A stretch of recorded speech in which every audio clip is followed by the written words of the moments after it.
And what is that story that you think the people are falsely accepting? That, in effect, this was a large group of disillusioned or rather disoriented black people who went down to Guyana and who turned their backs on this country and committed suicide, and we might as well, we're get rid of them, and that was just an aberration type of thing. I think that's the story that's been peddled.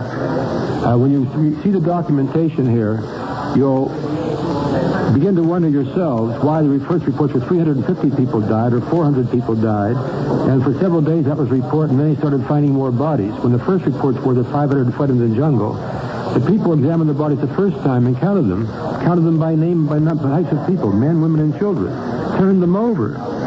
Then a few days later, they claimed to have found 2 and 3 stacks of bodies underneath those. You know, it boggles the mind, the stories that were passed out, but they apparently have gotten away with, I think, with one of the greatest fabrications of recent years. And what do you think was really going on there? What do you think is going on? Whatever happened at Jonestown, I believe that our government, through the CIA, was in close touch with Jones before he left this country, that our government helped him to get established down there, ignored the reports of brutality, ignored reports of guns being run down and drugs being sent down there, that our government used Jones, if nothing, at the minimum, to keep control of the government of Guyana for the prime minister we wanted down there. At the maximum, the possibility is that we may also have used it for a mass mind control experiment. Do you think there is any connection between this surmise and the Larry Layton acquittal? There is, but I can't quite figure out which it is. I never had figured that Larry Layton would ever be convicted of anything. He'll never be tried in this country. I think the long length of time it took to bring him to trial was so they could get everything in order so they could arrange for nothing to come out, as has happened. Now, whether Layton was the innocent victim and was a setup, or whether he was actually under drugs, as they say here in this article, I don't know. There's a report in what I have attached here that actually were blanks in his gun. He was waving a blank gun around and firing a blank gun. He may have been a setup. This thing is so weird. It's such a never, never world that I really can't, except that I believe that our government worked with the government of Guyana to bring about an acquitted verdict down of Larry Layton. I don't think he'll ever be tried in this country for Leo's murder or for anything else.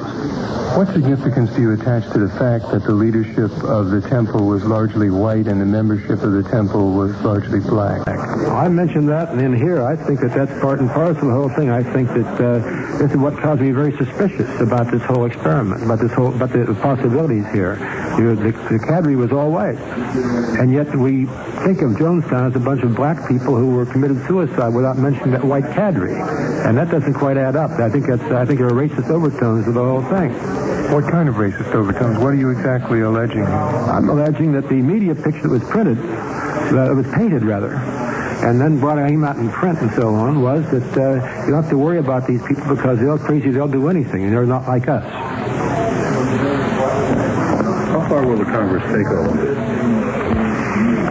I don't know. Bill Roy has been pushing hard on it. He's the man who was elected to take Leo's place, and he's been doing a good job. I now have Don Edwards interested, and a few others back there interested, and they're starting to get interested because they're very busy, but all of a sudden they're starting to realize there's more to this. It's now before the Select Committee in the House.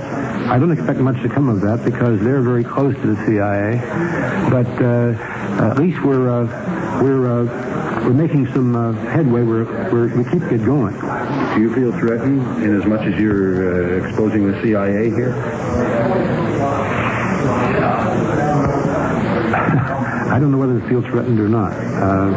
If what I think is true, then possibly I'm in some danger, but except by getting it out in the open, I think that the danger to me, if there is any, would recede because that way I might become too visible if anything would happen, I might have an accident. But, I can't worry about that any more than Leo could worry about it. You have to just go ahead and do what you think is right. Before Leo Ryan left for Jonestown on that trip, there had been a press conference 3 blocks from where we're sitting right now in the People's Temple, where Mark Lane and Marceline Jones had alleged that the CIA was engaged in a campaign to destabilize Jonestown, to invade it, to attack it, to destroy the social experiment that they portrayed Jonestown as having been. Were you, as Representative Ryan's aide and Representative Ryan himself, aware of those allegations? Did you lend any credence to them? Did you have any knowledge yourselves of possible CIA involvement in any way of this? We had no knowledge or any thought of any CIA involvement. We knew the charges being made. We deemed those to be Lane's charges to prevent Leo's trip, to prevent Leo from finding out what was actually the truth, whatever it was at Jonestown. And, however, we were mindful enough of it that Thursday night before Leo went down there, we had a meeting with Don Harris, the NBC TV crew, over at the Airport Hilton Hotel, and we discussed possible violence at Jonestown. And because of Mark Lane's charges that Leo's trip was going to be a CIA invasion, it was decided that evening by Leo and Don Harris and myself and others who were going, Bob Brown and others who were killed down there, that not to take any guns, including handguns, because any guns along might have meant that they could have claimed that that provocation was started by the Ryan delegation. So it was decided not to take any guns, and that we did put enough credence in Lane's charges to try to defuse them so there would be no possibility of their being believed. Do you have a theory about those 350 bodies and then the delay and then the 900? Did something happen between one wave of killings and the next? There is I should preface this by saying that there can be 100 theories and then another 100 theories on top of it. The evidence or the statements here that are attached here seem to indicate the possibility that there was an attempt at suicide drills and suicide, actually carrying out of the suicide, some of which worked and some of which didn't. That more than some of the people may have fled off into the jungle in sizable numbers trying to get away. And those people may have later been found and brought back and their bodies added to the original bodies. Was there any autopsy results that might indicate the time of death? No, that's also attached here. No autopsies were performed, and we had, when our medical examiners went in, they did not perform autopsies, and that's one of the questions as to why not. What was the drug experiment? Can you be more trying to understand it here? MK, what was it called? From 1953 to 1974, the CIA conducted experiments under something called MK Ultra program. You recall the LSD experiments in this country? People jumping out of windows, and the LSD experiments that George White, who was Colonel of Narcotics here, conducted around the country, around parts of the world. This was control of individuals, control of groups, control of whole populations. We have scientists in this country and elsewhere, including back in the Nazi Germany, that believe you can control behavior. It's shades of what they call the Brave New World. And there have been experiments in prisons, in hospitals along those lines. But this is what they were doing, okay? Isn't that called lithium, the drug? Well, that was one of the several. I have a whole list of drugs that were used in these experiments here. So by 1974, the American Civil Liberties Union and other groups and lawsuits had forced the government to stop these programs using prisons and hospitals. And Helms, then as director of the CIA, said that they had lost interest in mine because they were terminating it. The charge attached here is, and the things that I received, was they then went over into the private sector and started going into the matter of cults and religious groups and conducting their experiments there. Does MK have any significance? I don't know what the initials stand for. It's MK Ultra, and I know that people in Washington are very familiar with it. Before that, they had something called Operation Artichoke, which included killing a prominent American politician, just as an experiment. Something called COINTELPRO, and others. Evidence, documentation, notes, somebody keeping notes on the results of the test? Yes, oh yes, and they have some of these, we have attached here some of those photocopies of some of those results that they were gotten under Freedom of Information Act. And so I think when you read especially the one from the penal colony and the one from the Associated Preservation of Religious Liberty, you'll see the reason why I felt moved to do something. I should say that I first heard his reports right after the tragedy in Guyana, within a few months, and I disbelieved them. I just thought it was ridiculous, and for a year I paid no attention to it. Until Then I heard about wire being down there and going back in and realized that it's a covert operation. Then I testified in Washington in February, and then I got this material. I've only been on this trail for 2 months now, but it's all come because of my testimony in Washington. The other things we're starting to. The more we talk, the more we find out, the more information comes to us. I'm here today to ask the help of this group, this Black Professional Leadership Group, and to ask for their assistance in finding out more. I'd say it was a mixed reaction. Some of them were suspicious that I was who I was. Was I really trying to divert attention? You see, from what the reality was. Some, I think generally they were receptive, and I think they're going to go along and decide. When you say divert from the reality, what do you mean? Well, they were concerned that I was trying to maybe somehow suggest a CIA plot just to, there might be some other truth to it, and that I was sent here to divert attention from whatever reality it might be. Would you be kind enough to summarize what you think was being done to the People's Temple people through the CIA? You started to say use of drugs, but what do you think really happened down there in the way of the mind control? I think they were conducting, I really believe that there's a strong possibility, I'll have to put it this way, without being able to prove it. It's my impression at this time that they were conducting some sort of mind control experiments. For example, they had a very modern hospital down there which they bragged about. So modern that in that population they had medical checkups for everyone every day. So there's no need for that unless you're conducting experiments where you're having control groups and you're giving people, and they're giving their vitamins every day. And it's my guess that they were just using them as guinea pigs to see what they could do under isolated circumstances. They take them off into a jungle someplace far away from everybody. They get them there somehow, and then they're able to see how these various drugs work on different groups. Because of the medical checkups every day and a large number of drugs found down there, I'm inclined to believe that there was a mind control experimentation going on. And because of the links we now have through Dwyer and through Philip Blakey, I'm inclined to see some CIA involvement there. Whether that adds up to a full-scale government program of mind control or not, I do not know. But there's enough there that needs to be investigated thoroughly. What are the implications for other cults and organizations that we now have here in Northern California, such as, for example, the Moonies, who just had a national leader elected of the Moonies, the Hare Krishnas in Berkeley, who it turns out have submachine guns, and other organizations like that. Do you think there's a possibility that there's some relationship between the kind of things you're talking about? These documents claim that. Just a moment, please. I have an extra copy if you want. Thank you. Yes, the statements are made in here that the Korean CIA, they tab as the money source for the Moonies, for the Reverend Sun Myung Moon.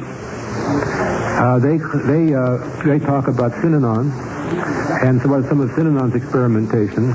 Now, whether or not this is part and parcel, they question Moonies, they question Synanon, they question the great growth of the cult movement in the early 70s, about the time they were swinging away, that they were closing down, supposedly, the CIA MK Ultra program. Well, what are you doing? Real estate development. Industrial real estate development. Yeah. What exactly are the reasons that you think that you expected Leighton to be acquitted? Well, primarily that as a surviving member of the People's Temple and somebody that he was dangerous to the authorities. If he did know anything and talked on the grounds that they were going to execute him or put him long-term in prison, he just might talk to get even or to prevent being sent to prison or being executed. So I think that Leighton, for two reasons. One is Leighton may have known too much, and besides that, you find that his father, I like to give you this one at this time, just as a little follow-up. Philip Blakey was his brother-in-law. His father is Dr. Lawrence Leighton. And Dr. Lawrence Leighton is former chief of biochemistry and director of chemical warfare at the U.S. Army Dugway Proving Ground in Utah in the early 1950s. More recently, Dr. Layton has worked as a research scientist at the Western Regional Research Laboratory for the U.S. Department of Agriculture in Berkeley, California. So you're tying Dr. Layton is Chief of Biochemistry and Director of Chemical Warfare for the United States Army at a time that we had MK Ultra being started. But then you said earlier that you thought Layton might have been under drugs and he might have had blanks in his gun. Would they have done that with his father? The blanks in the gun would fit there because then it could prove he didn't fire anything, right? But what about him being on drugs and then doing experiments? I don't know. I'm only postulating here. I'm only guessing. But, what's interesting to me is the way that this Layton family is so tied into everything. And when you have key operatives, if you do have operatives, they have to be pretty tightly held, your key people. Do you have any theories about Tim and Grace Stone that fit into this at all? I don't know about Tim Stone. I know that Tim was, I saw a picture of Tim as a young man picked up in East Germany, in East Berlin, back in the mid-50s, as a student back there. Then he came back here and he gave up his Porsche, and he gave up his good job, and he went and joined Jim Jones. And the big fight that supposedly caused this, was given as a reason for the blow-up at Jonestown, was over whose son it was and all. So I'm getting to the point where I can't really tell legitimate, as I say in here, legitimate suspicion from paranoia. So you start looking at everybody and wondering. And I just don't know.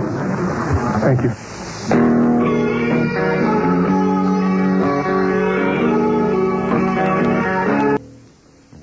Interesting footnote, too, to that particular tape there. By the way, that and other discussion on the People's Temple is available on Radio Free America program number 6, and also more on number 7, available from Archives on Audio. Reading from the San Jose Mercury of Saturday, March 10th of 1990. Interesting little story here. It says, in the state news section, there's a program Dateline Ukiah headline, Politics lures ex-Jones aide. Former People's Temple attorney tries for Congress. The former legal advisor to People's Temple founder Jim Jones will run for Congress, saying he has learned from the 1978 jungle tragedy that ended in the deaths of his son and hundreds of cult followers. Having witnessed the abuse of power, I will give my all to being the most responsible of public servants, said attorney Tim Stone, who was seeking the Republican Party nomination for the seat now held by Representative Douglas Bosco, Democrat of Santa Rosa. Well, Bosco's no day at the beach, as we looked at in our Drug Tug series and in the CIA connection to the SNL. But if the folks up in that district wind up with Tim Stone, well, they may be realizing the old adage that there's nothing like stepping in a cow flop to make you realize just how nice tripping over a stone can be. And that does it for this evening. We are out of time, so let me tell you a couple of things. Again, Archives on Audio's address, Archives on Audio, Box 170023, Box 170023. That's in San Francisco, zip code 94117, 94117-0023. Phone 415-346-1840, 415-346-1840. Write or phone to the attention of Paul. Neither myself nor the station makes money out of this arrangement. Remember that One Step Beyond shows on temporary file. Winds things up for me. My name's Dave Emery. Thanks for listening. There is, but I can't quite figure out which it is. I never had figured that Larry Layton would ever be convicted of anything. He'll never be tried in this country. I think the long length of time it took to bring him to trial was so they could get everything in order so they could arrange for nothing to come out, as has happened. Now, whether Layton was the innocent victim and was a setup, or whether he was actually under drugs, as they say here in this article, I don't know. You'll begin to wonder yourselves why the first reports were 350 people died or 400 people died, and for several days that was reported, and then he started finding more bodies. When the first reports were that 500 fled in the jungle, the people examined the bodies the first time and counted them by name, by types of people, men, women, and children, turned them over. Then a few days later, they claimed to have found 2 and 3 stacks of bodies underneath those. You know, it boggles the mind, the stories that were... And what is that story that you think the people are falsely accepting? That, in effect, this was a large group of disillusioned or rather disoriented black people who went down to Guyana and who turned their backs on this country and committed suicide, and we might as well we're get rid of them, and that was just an aberration type of thing. I think that's the story that's been peddled. When you see the documentation here, passed out, but they apparently have gotten away with, I think, with one of the greatest fabrications of recent years. And what do you think was really going on there? You think is going on?